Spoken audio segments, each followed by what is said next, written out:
Kolbu. Kolbu itu tempat Allah menatap.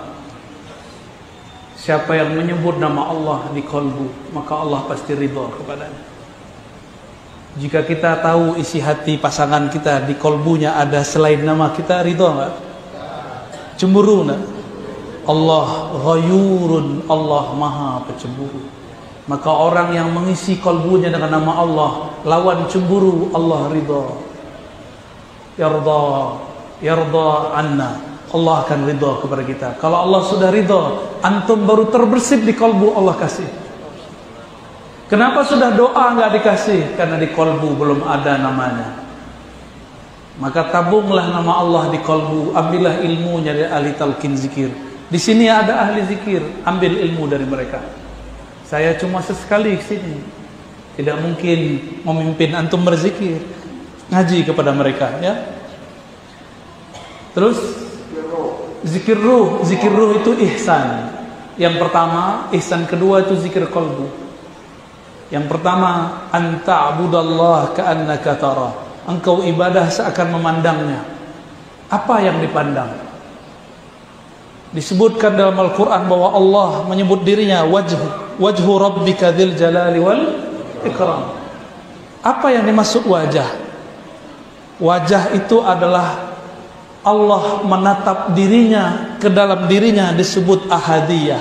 Kul huwallahu ahad. Allahu samad samadiyah. Allah menatap dirinya melalui pandangan hambanya. Tapi siapa juga yang memandang? Allah lah. Faja'alnahu sami'an basira. Karena tiupan dari hembusannya, maka kita dapat melihat dan mendengar. Maka di saat kita memandang Allah, sebenarnya bukan kita yang memandang, tapi ialah yang memandang. Maka leburkanlah diri ini di dalam wujudnya. Tiada kita jika Allah sudah mengatakan ana. Maka tidak benar orang mengatakan wujudku wujud Allah. Itu tidak sopan, su'ul adab kepada Allah. Nabi mengatakan dalam Sahih Bukhari, ala ma khalallahu batila. Selain Allah batil, anta batil. Engkau itu tiada sebenarnya. Engkau hanya diadakan Allah yang maha ada. Apalah kita dibandingkan Allah? Kita cuma diadakan, Dia yang mengadakan. Maka jangan katakan aku jika ada Dia. Allahumma sholli ala Muhammad.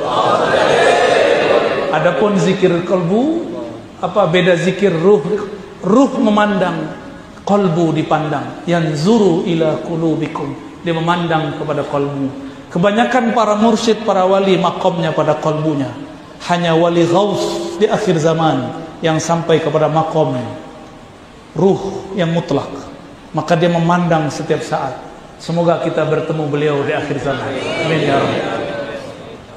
Roh diserahkan kemana? Roh diserahkan kemana? Ruh kan diserahkan kepada yang meniupkan ruh. Siapa yang meniupkan ruh? Allah mengatakan aku nafakhtu, sang aku serahkan kepadanya. Itulah yang disebut berpulang. Maka kita kasih simbol Ahad, Ahmad, Muhammad. Tapi di akhir zaman ada Imam Al-Mahdi, maka lengkaplah 4 sudut Ka'bah. Al-Mahdi, Ahad, Ahmad, Muhammad, Al-Mahdi. Itulah rahasia kenapa sudut Ka'bah ada 4. Sekarang akan disempurnakan dengan imam akhir zaman yang Nabi katakan ismuhu ismi, ismuhu yuwati ismi. Hadis Abu Dawud, hadis sahih. Min itrati min waladi Fatimah, dari keturunan Rasulullah. Isim, apa arti isim? Derajatnya, ilmunya, makomnya. Isim kata Imam Al-Bajuri berarti as-sumu, ketinggian darajah. Juga berarti al-wasam, al-alam, tanda-tanda. Maka tanda yang terjadi pada Nabi Muhammad SAW akan terjadi pada Al-Imam Al-Mahdi. Sabar-sabar. Maka jangan anti habaib, karena zuriat beliau dari habaib lah yang akan jadi Al-Imam Al-Mahdi. Tapi banyak habaib merasa dirinya siapa ya? Karena mereka tak tahu diri. Habaib jika tidak belajar kepada wali Allah tidak jadi wali. Tapi dia dapat keberkahan dalam tubuhnya, karena di darahnya ada darah Rasulullah SAW. Maka kita cinta kepada mereka, kita ta'zim kepada mereka. Maksudnya kita biasa diberikan selawat atau selawat itu berbiasa atau baiat. Guru Habibna Sayyid Muhammad Ali Al-Maliki membacakan ayat Innallaha wa malaikatahu yusalluna 'alan nabi. Ini ijazah kubra dari Allah. Ya ayyuhallazina amanu sallu alaihi wa sallimu taslima. Maka siapa yang telah dapat belajar Al-Quran dari gurunya, dia telah dapat ijazah kubra, salawat dari Allah tabaraka wa ta'ala. Jadi tidak perlu ijazah. Namun kalau antum mau jadi salik, jadi murid, carilah mursyid yang akan mengijazahkan. Kemudian selanjutnya beliau pernah dengar dari MHI Najib Wali Mastur. Gimana dengan Wali Mastur? Wali artinya kekasih Allah. Ada 7 golongan yang Allah berikan zilnya, bayang-bayang lindungannya, perlindungannya. Yauma la zilla illa zilluh, di saat itu tidak ada lagi bantuan pertolongan kecuali zilluh, bayang-bayang dari Allah Subhanahu wa taala. Yang pertama apa? Al-Imam Al-Adil. Biasanya imam adil itu ketahuan kalau dia sudah turun. Tunggu aja turun dulu, ya. Kalau sudah turun nanti antum akan bilang dia adil atau tidak adil. Ya, maka saya tidak ada komentar karena saya tidak ahli politik. S1 saya akidah wa falsafah dan hadis 2 dan juga dirasa Islamiyah dari Syekh Hasan Hid. Saya bukan ahli politik. S2 saya tentang pemikiran Islam, Al-Fikrul Islami. S3 saya tentang Al-Fikrul Islami, bukan filsafat, ya. Filsafat cuma S1. Saya lebih banyak khidmah untuk hadis, untuk tasawuf daripada falsafah. Falsafah itu cuma alat untuk memahami beberapa hal. Cabang filsafat itu politik, tapi saya belum masuk ke dalamnya. Karena saya tahu fitnah akhir zaman ada di politik. Saya jauh-jauh dulu dari situ. Jika ada guru kita, habib kita, masyayikh kita terjun ke sana, kita doakan. Semoga mereka dibimbing oleh Allah Subhanahu wa taala. Jadi saya tidak tahu yang sekarang itu masuk kemana, ya. Tanya dulu kalau udah selesai dulu, ya. Wallahu a'lam bis-shawab. Selanjutnya adalah memang lagi musim sekarang apa dia?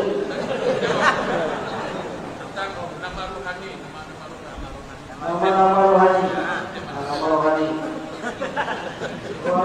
Nanti ke Pak Hud, ya. Ke Pak Hud, ya. Ke Pak Hud nanti.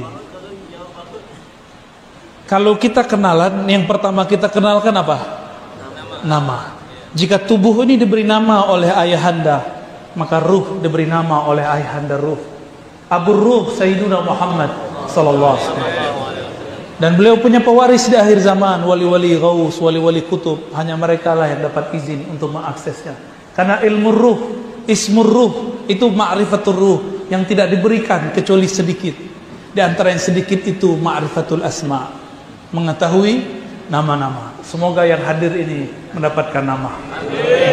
Karena nanti di ujung nanti pembeda antara Dajjal dengan Al-Mahdiyin cuma satu, ma'rifatul ruh. Bukan politik, bukan mazhab. Pembedaannya cuma Anda ahli ruh atau Anda Dajjal. Satu Al-Masih Al-Hakiki, Nabi Isa membersamai Al-Imam Al-Mahdi. Satu Al-Masihud Dajjal, dia akan memalsukan ajaran-ajaran tauhid. Nanti semua ahli zikir kalau tidak punya ilmu ruh nanti akan terjebak. Kenapa? Dajjal langsung diajar mursyidnya Jibril. Dajjal nama kecilnya Samiri, kecilnya jadi ajar oleh Sayyidina Jibril. Sayyidina Jibril yang langsung ajar. Makanya Sayyidina Musa tidak berani melawan Dajjal. Allah kalamkan ke kalbu Nabi Musa, itu bukan lawanmu, itu lawan Nabi akhir zaman. Bahkan Nabi akhir zaman pun tidak ikut melawan dia kecuali lewat keturunannya Al-Mahdi. Maka Nabi Isa mengatakan, ya Samiri, ma khatbuka ya Samiri, ada apa denganmu wahai Samiri? Itu Nabi Harun dipegang jenggotnya, ditarik. Umatnya yang menyembah sapi kecil, patung sapi kecil, disuruh bunuh diri. Giliran Samiri ditanya baik-baik, kamu ada apa Samiri? Berarti Nabi Musa pun ketemu Samiri, bergetar juga. yang diizinkan umat akhir zaman, umat ini.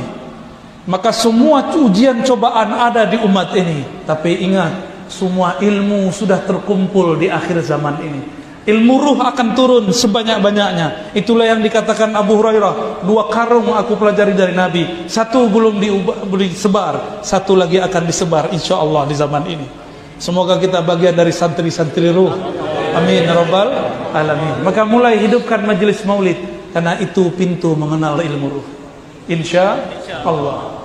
Selanjutnya adalah tersebar di dalam tasawuf ini seakan-akan tidak mementingkan syariah, termasuk di daerah kami ini Buya, yang mana orang-orang tasawuf merasa cukup sholat pakai ingat saja, sehingga mereka syariat tidak ada. Maksudnya apa? Saya punya jawaban lain yang antum belum kira. Yang tadi sholat khusyuk nggak? Khusyuk nggak? Pasti diterima Allah nggak? Dari awal takbir sampai assalamualaikum ingat Allah atau pernah ingat selain Allah? Jujur. Tidak jujur aja.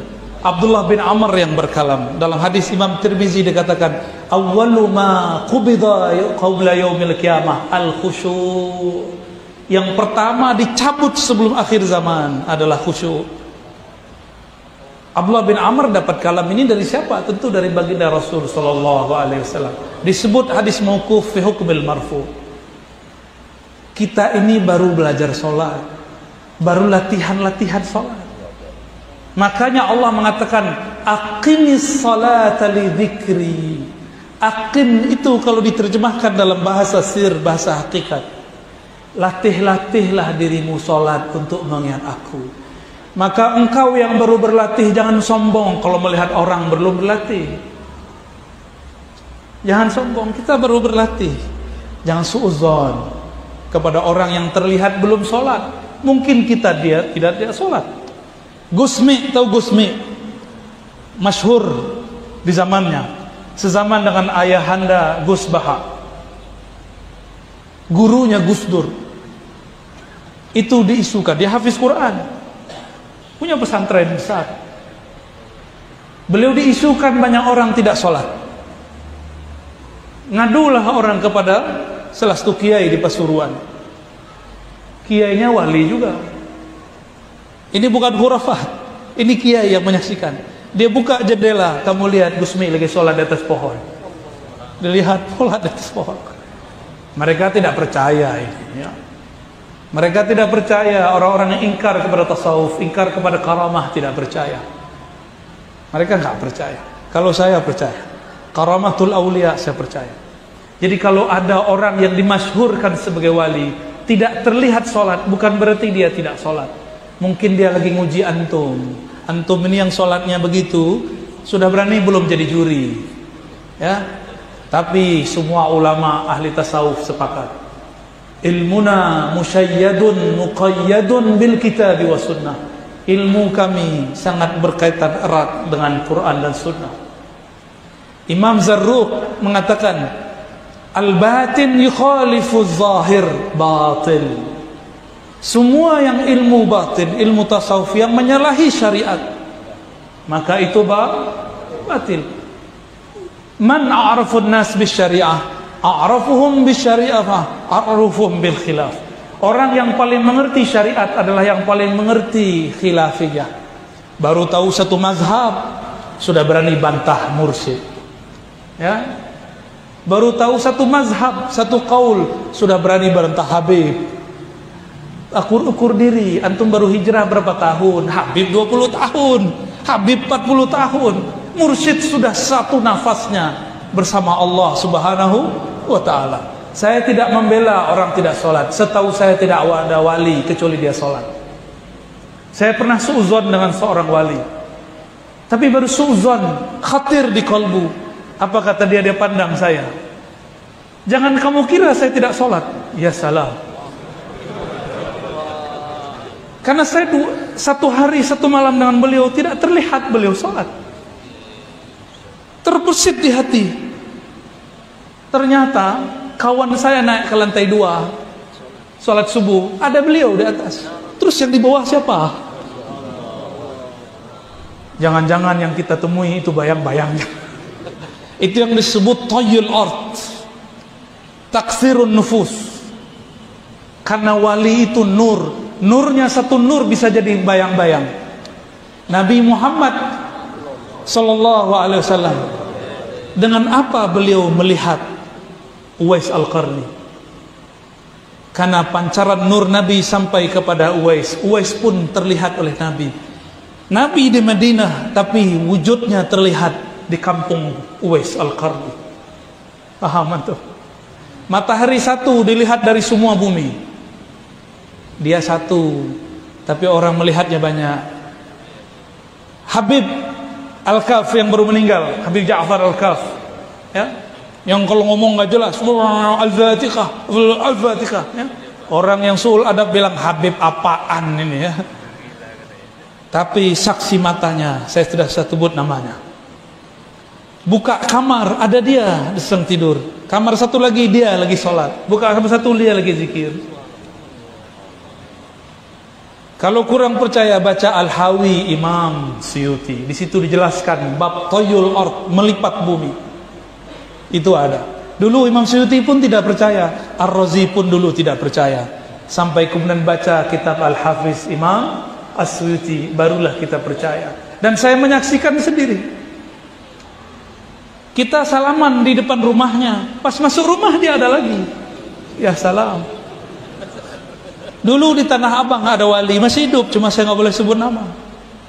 Dia tidur-tiduran depan masjid.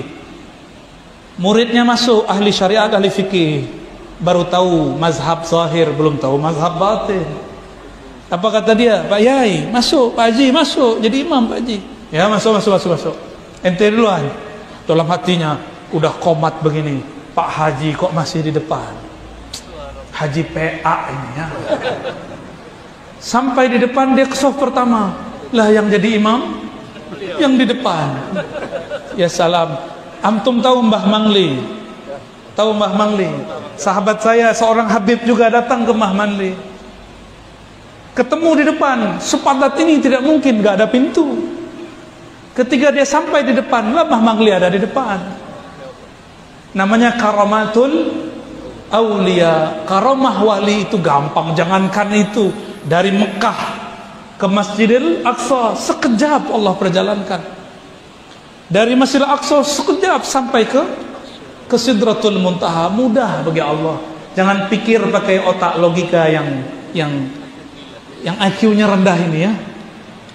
Pikirlah dengan kehebatan Allah Subhanahu wa ta'ala. Semua ulama ahlu sunnah ittifaq, ijma' bahwa karamatul aulia wajib dipercaya. Ya, dan tidak ada wali kecuali dia zikrullah, kecuali dia salat. Cuma mata kita mungkin lihat tidak. Wallahu a'lam bishawab. Khalas? Selanjutnya yang terakhir ini pemuda-pemuda grup yaitu yang sering membantah kelompok-kelompok yang salah pikiran. Ya. Bagaimana cara kita nasihat untuk berjuang aswaja ini ya, untuk masa depan mereka. Mari sama-sama kita dengarkan nasihat beliau untuk kita dalam akidah Ahlussunnah wal Jamaah, Asy'ariyah, Maturidiyah. Sampai selesai sampai di sini, mudah-mudahan beliau sudah berlaku. Ada dua jawabannya. Ya.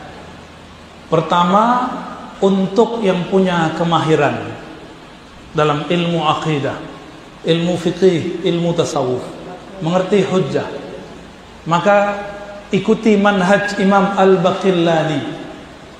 Al-Imam Al-Baqillani diprotes oleh sebagian ahli hadis. Beliau ahli hadis.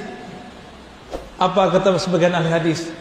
Kenapa engkau sibuk mengatakan, mengalamkan, merat, mengkritisi kelompok ahli bid'ah? Nanti engkau akan ikut membicarakan bid'ah mereka. Uskut, diamlah engkau. Apa jawaban Imam Al-Baqillani? Baqillani ini murid dari Bahili, murid dari Ibnu Mujahid. Mereka berdua murid daripada Imam Asy'ari. Imam Asy'ari berguru kepada Zakaria As-Saji, As-Saji berguru kepada Ahmad bin Hanbal. Baqillani bawa cerita Ahmad bin Hanbal. Apa kata beliau?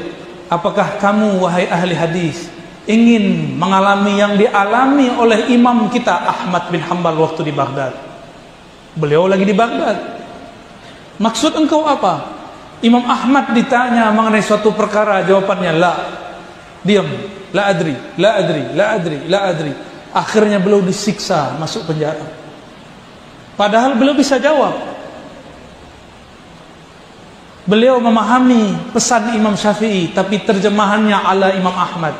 Imam Syafi'i pernah berkirim surat ke Imam Ahmad. Apa kata Imam Syafi'i?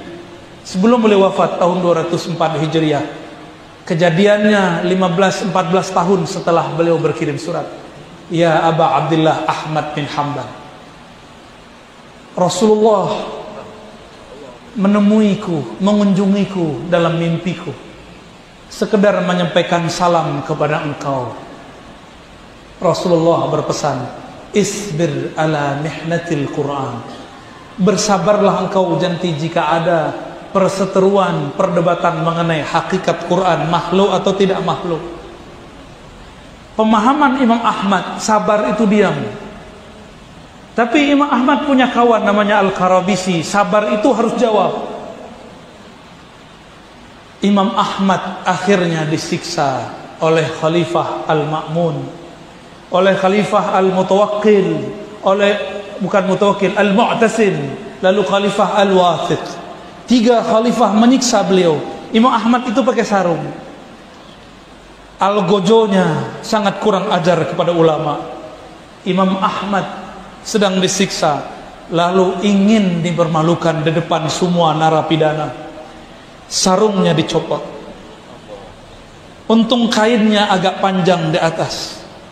Maka beliau berkalam, ya Allah, sarung ini makhlukmu, izinkan aku memerintahkannya. Wa izari, ya izari, wahai sarungku, tutuplah auratku. Tiba-tiba auratnya menutup sampai kiamat, tidak pernah lagi terbuka di depan musuh-musuh Allah. Karamah Imam Ahmad. Beliau tidak pernah jawab. Karena beliau tidak pernah jawab, tidak pernah komentar, akhirnya beliau kalah.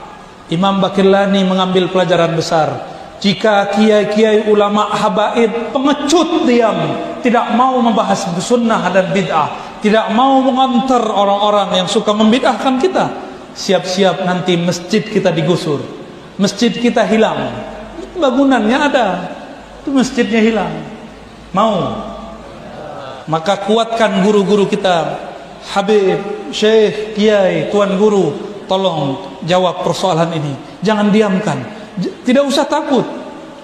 Saya dulu masih separuh-separuh. Sampai tahun 2017 kaki saya masih 2. Nggak enak, nggak mau ribut. Saya kira persoalan selesai kalau ditulis, ditaruh di web.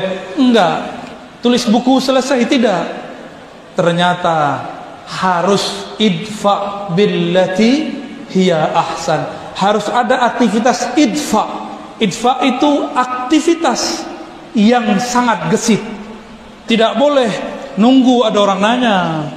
Kita yang datang kepada mereka. Kita mulai duluan diskusi. Kalau perlu mulai duluan debat.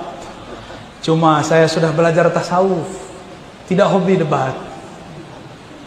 Maka orang-orang yang berdebat tolong jangan gunakan kata guguk, kata anjing, kata kambing.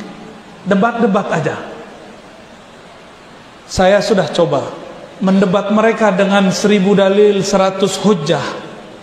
Mereka tidak terima. Ini mubalaghah ya, menunjukkan taksir. Karena kita bukan ustadznya, kita tidak akan diterima.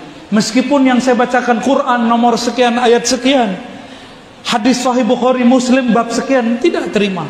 Karena anta lasta ustazi. Kamu bukan ustadzku, kamu bukan manhajku, ente ahli bid'ah. Maka ya sudah, saya pun ganti model. Kalau sekarang kita bahas sunnah bid'ah, bukan untuk merat, bukan untuk mengkritisi mereka. Kita membahas sunnah bid'ah untuk memperkuat amalan kita. Sepakat?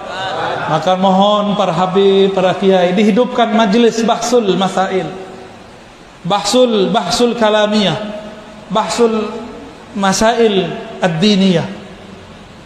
Bawa kitabnya. Saya menghidupkan di Jakarta semua majelis kecuali cuma 2 atau 3 majelis, semuanya menggunakan kitab. Semuanya menggunakan kitab. Maka kita buat kitab Sahih Bukhari, Sahih Muslim. Kita buat kajian itu. Maka saya berharap para masyayikh menciptakan suasana ngaji kitab. Ya. Semoga guru-guru kita cepat meresponnya. Kelas. Dan jamaah mohon kalau beliau sendiri jamaah di ramai Islam. Nanti beliau sampai jadi salam lewat hati ya. Ya, insyaallah nanti beliau dari kalbu sampai ke kalbu. Satu beliau sampai ya, maka jamaah mohon dari hati cinta kepada beliau. InsyaAllah orang kekasih akan panggil kekasih nanti datang. Beliau datang lagi. Doa beliau. Astaghfirullahalazim, astaghfirullahalazim. Allahumma ya Rahman ya Rahim, salli ala Sayyidina Muhammad. Ya Allah, sampaikan salam kami pada hari Jumat ini kepada ruh Nabi Muhammad. Allahumma salli ala ruhi Sayyidina Muhammadin fil arwah. Ya Allah, sampaikan salam ruh kami kepada ruh bahayahanda ruh kami Nabi Muhammad sallallahu alaihi wasallam. Allahumma salli ala qalbi Sayyidina Muhammadin fil qulub. Ya Allah, sampaikan salam kalbu kami kepada kalbu baginda Nabi Muhammad SAW. Allahumma salli ala jasadi Sayyidina Muhammadin fil ajsad. Ya Allah, sampaikan salam dari semua jasad kami. Satu tetes darah di tubuh kami, satu helai rambut di badan kami, kepada tubuh mulia baginda Rasul sallallahu alaihi wasallam. Allahumma salli ala Sayyidina Muhammad bi kulli salatin wa salamin. Ya Allah, sampaikan semua salam rindu kami kepada baginda Nabi Muhammad sallallahu alaihi wasallam. Ya Allah yang menurunkan hujan, turunkan rahmat dalam kalbu kami, turunkan cinta dalam diri kami. Ya Allah, meskipun Engkau mengatakan umat ini pasti berikhtilaf, pasti berselisih, jadikan kami umat yang mendapat rahmat Engkau. Jadikan kami umat yang mendapatkan kasih sayang Engkau. Ya Rabb, jadikan kami al-mutahabbina fika.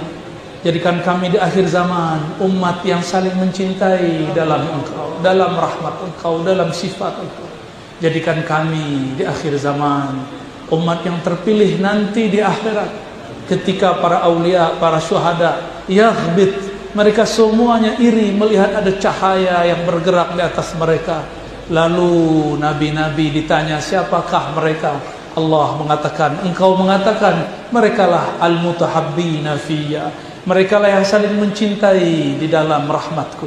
Jadikan kami ya Allah bihaqqi Sayyidina Muhammad, bihaqqi Sayyidina Muhammad rahmatan lil alamin, minal marhumin, minal mutahabbina birahmatik, minal mutahabbina biruhik. Allahumma rabbana atina fid dunya hasanah wa fil akhirati hasanah wa qina adzaban nar. Wahfazna wa masyayikhana واحفظنا وحبائبنا واحفظنا والجماعات والحاضرين والحاضرات والمسلمين والمسلمات اللهم استرنا وإياهم وصلى الله على سيد الوجود والحمد لله رب العالمين. Mohon maaf tidak usah salaman ya, cukup dengan kalbu. Assalamualaikum warahmatullahi wabarakatuh.